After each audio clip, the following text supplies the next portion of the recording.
Yo, yo, yo, what's poppin'? Welcome to another episode of Nameless CEDH Gameplay, episode 25. Great number. I'm Freddy, and I'm joined by Raul. Yep, no gauntlet this go around. We're taking a little break as we're getting ready for a special Blue Farm send-off. So we recruited a couple old tournament grinders and a new current tournament grinder to help us record a couple games. Before we jump into the game, something we do here at MTG Basics is if you catch any errors in our gameplay, please leave them in the comment section down below. If you catch the most mistakes, we'll give you a shout out in one of our gameplays from episode 18. Thanks, Alan, for catching our errors, helping us again, making us better players. So keep at it, guys. Cool. Something else we're trying to do here at MTG Basics is we're trying to reach 1,000 subs by our 2-year anniversary. Help us get there by just clicking subscribe.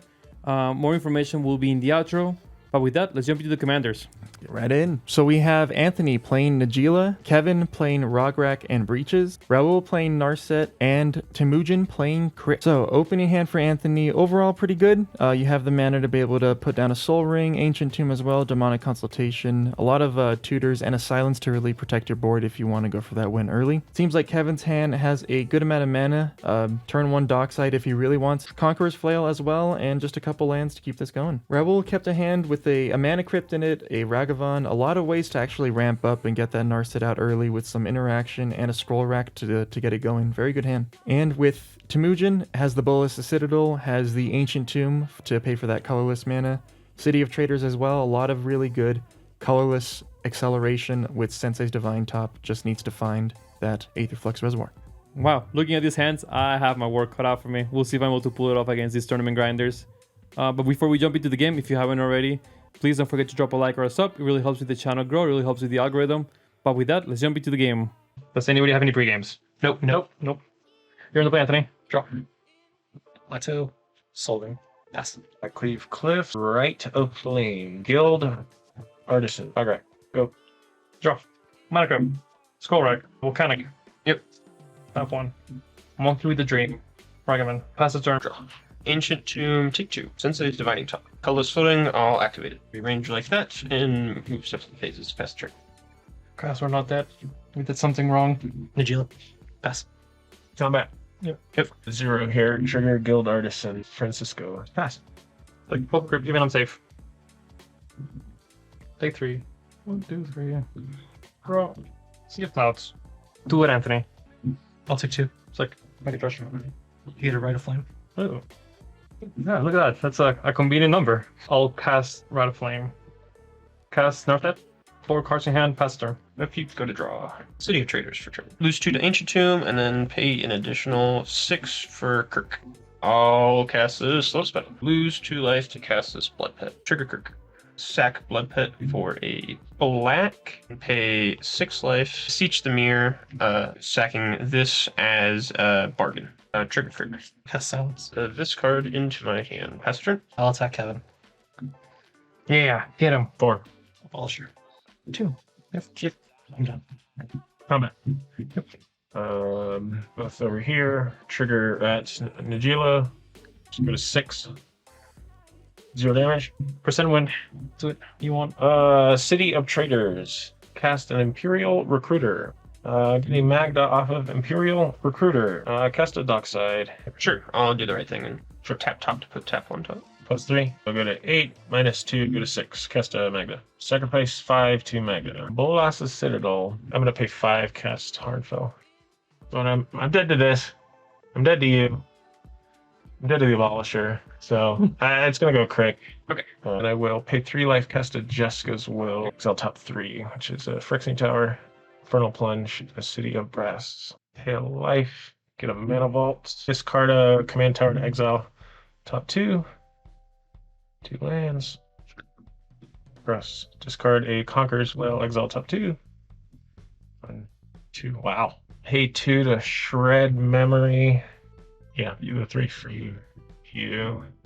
Alright, pay a life, cast an Imp Seal. I'll go 4 red floating, cast Aetherflux. Yeah, there it is. Cast top. Trigger Aetherflux. So I'm gonna cast top, trigger Aetherflux. I'll gain. I paid a life, but I'll gain however many spells I cast this turn, which is definitely in almost double-digit territory at this point. So gain 10. I'm gonna crack top to draw a card and put this back on top, and then I'll continue to cast based on the Bolas' Citadel to gain Yep, an inordinate amount of life, notably above 150, and then I'm going to start laser beaming everybody with the reservoir. This is good. Nice. Hopefully, that's what I was going to do. For Eighth Flux, and I had edhrec sigil. I also had boluses. Sick. What a game, folks. Yeah, what a short game. What a quickie. I haven't had Sometimes- one of those in a while. Yeah, sometimes those are the best. Especially when you're seeing crick and you see any kind of Rog-Fran usually. You know it's going to be quick. It's nice and turbo. Pretty, heads up play by Anthony to stop the crick player from winning, but then obviously didn't have enough interaction to stop the other turbo deck from winning. Yeah, and it's also unfortunate. You lose by the same way you would have lost the crick with the top and the bolus of Citadel. Oh, yeah.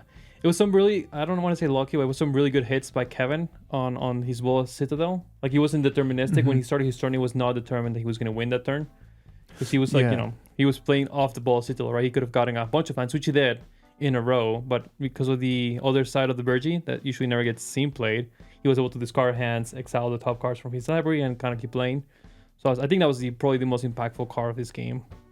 I would say so, yeah. Yeah, the bolus of Citadel or the horn? The Horn. The horn? Yeah, obviously the I agree Bolus, with you. those also pretty good, but Yeah, I think yeah. the Horn was able to keep the turn going, right? Because you can just discard a card and then mill exile 2 and then just keep playing.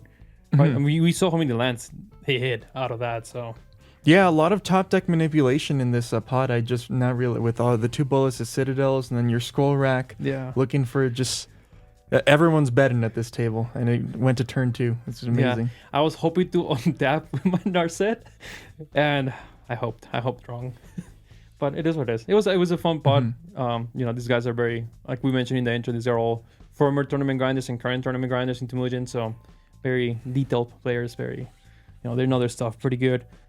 Yeah, in this gameplay, we had a special guest. We had Temujin drop by and visit us and do a couple games with us. Him and his friends are doing a podcast, so make sure to go check them out. They're very, technically savvy at the game, so I'm sure it will be very insightful when they do pop off their podcast.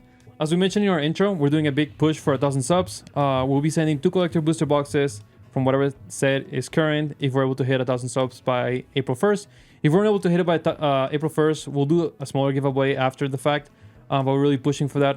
It'll take you nothing. You just click a button, say subscribe, and you're helping us out. And yeah, let's jump into our partners. Yep. Chaos tournaments, you've heard them here before. Run very smooth on Spell Table, on Discord. And I enjoyed the rules that they adopt as well. I think they've been going with more of the Eminence game rules, which I personally enjoy. There's a lot of different tournaments out there, but I would say that my experience in it ran smoothly, and I was in and out, and I didn't just bust her out. So. it was smooth even if you win. Yeah. And if you're ever in Denver and would like to come play CEDH with us, we go to our local game store, Level 7 Games. Great community, great store, friendly environment. It's also, if you go there, you'll have a blast playing CEDH. They have multiple locations in Denver. But with that, folks, thanks for watching. Have a wonderful day and stay basic. Keep 'em basic.